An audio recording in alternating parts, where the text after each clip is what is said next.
Olá pessoal, tudo bem com vocês? Então, na aula de hoje nós vamos falar um pouco sobre como obter as raízes ou zeros de uma função do segundo grau incompleta, a segunda parte, né? Então, nesse caso, a função do segundo grau incompleta, ela é uma função do tipo f de x é igual x ao quadrado menos 8x, onde o coeficiente numérico dessa função, o valor do c, ele vai ser nulo, ele vai ser igual a zero.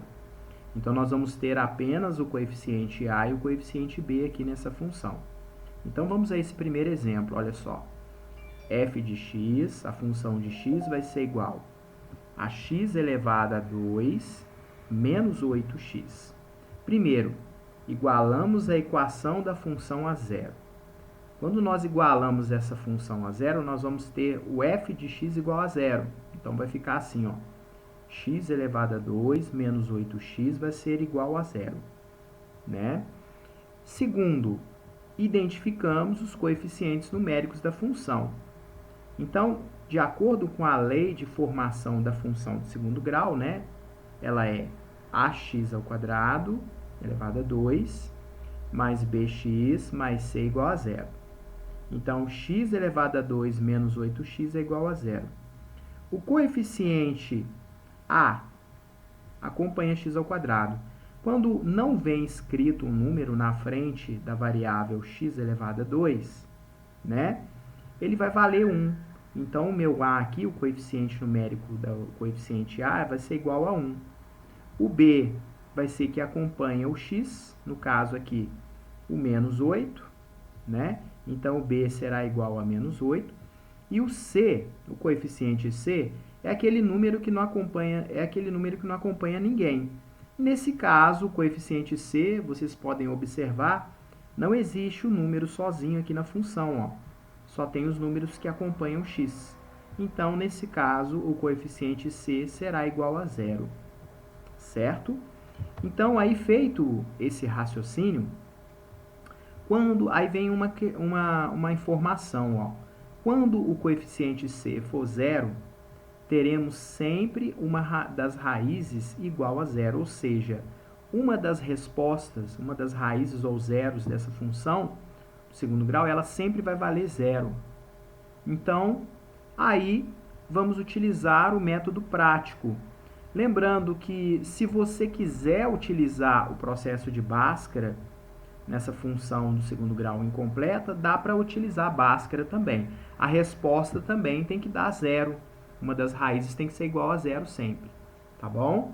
Então, vamos lá. Utilizando o método prático, de acordo com o método prático, eu tenho x elevado a 2 menos 8x, eu vou igualar a zero, né? Então, o que vai acontecer?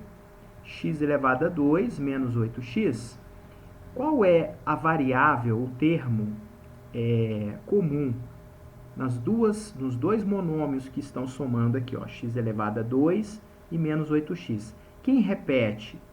Se você observar um pouquinho calmamente aqui, ó, bem devagarzinho, você vai perceber que o x aparece nas duas variáveis. Então, o que eu vou fazer? Eu vou dividir cada monômio por x. Coloquei de vermelho, ó.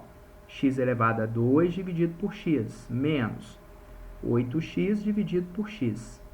E esse mesmo x que eu dividi, o primeiro e o segundo membro dessa função, eu vou colocar ele em evidência. Olha na terceira linha, ele vai vir como multiplicação. X vezes. Aí eu resolvo, ó. X elevado a 2 dividido por x é igual a x, né?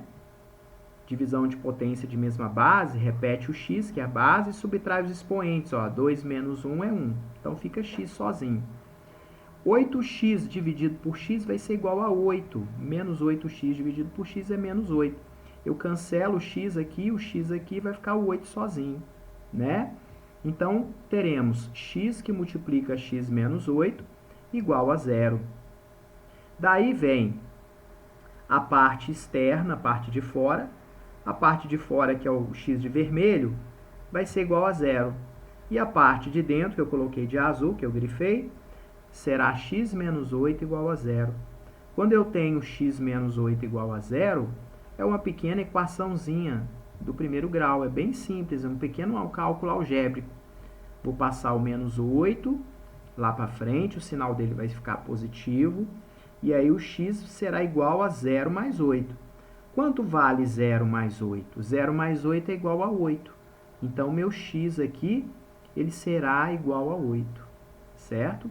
Então, a solução dessa função de segundo grau, quais são as raízes ou zeros dessa função de segundo grau? 0 e 8. O x vale 0, x', e o x duas linhas valerá 8. Sempre usando a ordem, né, numérica. Quem vem antes? O 0 e depois o 8, certo? Bom, no segundo exemplo, no exemplo 2, aí eu coloquei uma outra função, veja bem. F de x é igual a x elevado a 2 mais 11x. Bom, x elevado a 2 mais 11x vai ser igual a zero. Aí já vou fazer um pouquinho mais direto. Utilizando a lei de formação de toda e qualquer função do segundo grau, ax elevado a 2 mais bx mais c igual a zero, olha só. Eu coloquei cores diferentes nos coeficientes para vocês identificarem. Então, o que acompanha x ao quadrado e não aparece é o número 1. O que acompanha o x, o coeficiente b, é o 11. E o c, nós não temos ele. Então, eu tenho a igual a 1, b igual a mais 11 e c igual a 0. Eu posso colocar 11 ou mais 11. Qualquer um dos dois é a mesma coisa, né? Então, vamos lá. Agora, eu vou utilizar o método prático, olha só. X elevado a 2 mais 11x igual a 0. O que eu faço? Qual é o termo comum que aparece aqui? É o x. Vou dividir o primeiro membro e o segundo membro da função do segundo grau por x. E vou colocar esse x aqui em evidência, né? Então, veja bem. X elevado a 2 dividido por x é igual a x. 11x dividido por x é igual a 11. Eu cancelo o x aqui, ó. Aí fica 11. Então, esse x que eu coloquei em evidência é o x que eu dividi aqui, ó. Então, vai ficar, ó, x que multiplica x mais 11 é igual a zero. O que eu faço? Termo externo, que é o x', x é igual a zero, tá aqui. E a parte de dentro, termo interno, x mais 11 igual a zero. X mais 11 igual a zero, x vai ser igual a 0 menos 11. Vou passar o 11 para lá, subtraindo, né? Então, x será igual a menos 11. Agora, olha a nossa resposta como que vai ficar. Menos 11 vem antes do zero. Seguindo a reta numérica, né? O número negativo vem antes do zero. Então, menos 11 é o x' e 0 é o x duas linhas. Tá claro? Espero que vocês tenham compreendido. Então, uma maneira aí bem prática, por isso que se chama método prático. Uma maneira bem simples de determinar as raízes de uma função de segundo grau, quando essa função, o coeficiente c é nulo. Toda vez que o coeficiente numérico c for nulo, podemos utilizar essa regrinha, né, para determinar as raízes ou zeros de cada uma dessas funções. Valeu, gente. Obrigado. Espero que todos tenham compreendido. Até a nossa próxima videoaula. Fiquem com Deus.